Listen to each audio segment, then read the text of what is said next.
లో fistula, medium, high 3 రకాలు మళ్ళీను. So primary fistula అంటే ఫిస్టులాలు ఈ రెక్టమ్ యానల్ క్యానల్ ఏరియా నుంచి వస్తాయి. సెకండరీ ఫిస్టులాస్ అంటే మనకి ఏమొస్తాయంటే ట్యూబర్క్లోసిస్, క్రోన్స్, అల్సరేటివ్ కొలైటిస్, క్యాన్సర్లు, వాటి నుంచి కొన్ని ఫిస్టులాస్ వస్తాయి. మల్టిపుల్ ఫిస్టులాస్ కూడా ఉంటాయి వీటిల్లో. అయితే ప్రైమరీ కాజ్ని మనం ట్రీట్ చేస్తే కానీ దాన్ని తగ్గదు. నెంబర్ 1. ఇప్పుడు second primary fistulas. Primary fistula అంటే డైరెక్ట్గా లో, మీడియం, హై. లో ఫిస్టులా చాలా వండర్ఫుల్గా రిజల్ట్ వచ్చేస్తుంది మనకి. మీడియం ఫిస్టులాస్ అంటే దాన్ని ఏంటంటే ఓపెన్ చేసి ఆపరేషన్ చేస్తారు. హై ఫిస్టులాస్ ఏంటంటే they go up to the levator అనే ఇలా వెళ్ళి స్ట్రైట్ ఇలా వస్తాయి. కర్వ్డ్ పాత్లో మన ఇన్స్ట్రుమెంట్ ఆపరేషన్ ఇన్స్ట్రుమెంట్స్ అలా వెళ్ళలేం కాబట్టి చాలా డిఫికల్ట్, రిజల్ట్స్ బాగుండవు. అండ్ ఇంకోటి కాంప్లెక్స్ యానల్ ఫిస్టులాస్ అని ఇంకోటి ఉంది. ఒక ఫిస్టులా ఉంటుంది, మల్టిపుల్ బ్రాంచెస్ ఉంటాయి, 2-3 ఎక్స్టర్నల్ ఓపెనింగ్స్ ఉంటాయి, 2-3 ట్రాక్స్ ఉంటాయి. ఇవి రకరకాల ఫిస్టులాస్. ఇదివరకు అండి దీంట్లో ఒకటి ఇంపార్టెంట్ ఇష్యూ నేను మెన్షన్ చేయగలను. ఇదివరకు లో ఫిస్టులా అంటే మనకు క్షీరసూత్ర దీన్ని తీసుకుని ఆయుర్వేదాలో ఒక దారం తీసుకుని దాన్ని మందులు రాసి దాన్నేమో కట్ చేసి నాట్ చేసి 3 నెలల తర్వాత తగ్గిది. ఆపరేషన్ లేకుండా చేసామంటారు. కొన్నిసార్లు తగ్గుతుంది, కొన్నిసార్లు తగ్గదు. అయితే మనకి ఈ మధ్యన ఆయుర్వేదం మనం కొంచెం మన గవర్నమెంట్ కూడా చాలా ఫోకస్ ఇచ్చింది, ఎంకరేజ్ చేస్తున్నారు. వాళ్ళని కూడా సైంటిఫిక్ మోడ్లోకి తీసుకొచ్చి ట్రైనింగ్ ఇస్తున్నారు.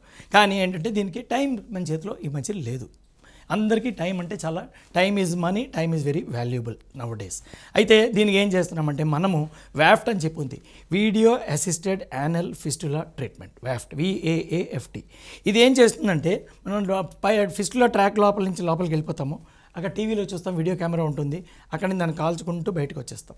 ఇంటర్నల్ ఓపెనింగ్ క్లోజ్ చేస్తే ఇది ఆటోమేటిక్గా బర్న్ అయిపోయింది కాబట్టి కొలాప్స్ అయిపోతుంది. జేమ్స్ బాండ్ సినిమాలో ఒకరోజు మనం ఏం చూసామంటే వేర్ ఈగిల్స్ డేర్ అని, ఒక జేమ్స్ బాండ్ అక్కడి నుంచి ఒక చోట టన్నెల్లో ఉంటాడు. అదేమో బయటకు వచ్చేసినప్పుడు టన్నెల్ కొలాప్స్ అవ్వాలి, ఇంకెవరు రాకూడదు. అన్ని వరుసగా ఇలా బాంబులు పెట్టుకుంటూ సముద్రంలో దూకేసి దాన్ని ఆన్ చేసి దూకేస్తాడు. అన్ని వరుసగా డెటోనేటర్స్ బ్లో అయిపోతూ ఉంటాయి. టక వచ్చేస్తుంది, ఈయన సముద్రంలోకి దూకేస్తాడు. కొలాప్స్ అయిపోయింది ఆ టన్నెల్ అంతా. This is exactly the nearest example we can give for a VAAFT. వ్యాఫ్ట్లో మనం లోపలికి వెళ్ళాము, రౌండ్గా కాల్చుకుంటూ బయటకు వచ్చాం, ఇంటర్నల్ ఓపెనింగ్ క్లోజ్ చేసాం, కాలిపోయి అందులో ట్రాక్ అంతా బయటకు వచ్చేసి క్లోజ్ అయిపోతుంది. It's a very advance technology. అయితే ఈ వ్యాఫ్ టెక్నాలజీ వచ్చే లాభం ఏమైందంటే కోసి గీసి హీలై రికరెన్స్ వచ్చి ఇవన్నీ ఉంటాయి. దీంట్లో నార్మల్ ట్రాక్లోంచి వెళ్ళాం, బయటకు వచ్చాం కాబట్టి we are not causing any damage to the body sphincters అని ఇంటర్నల్ స్ఫింక్టర్, ఎక్స్టర్నల్ స్ఫింక్టర్ 2 ఉంటాయండి.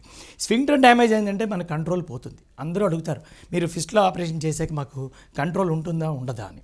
వ్యాఫ్ట్లో చేసామంటే there is no damage to the sphincters that we do. This is the latest technology and this is available with us and many places in Hyderabad.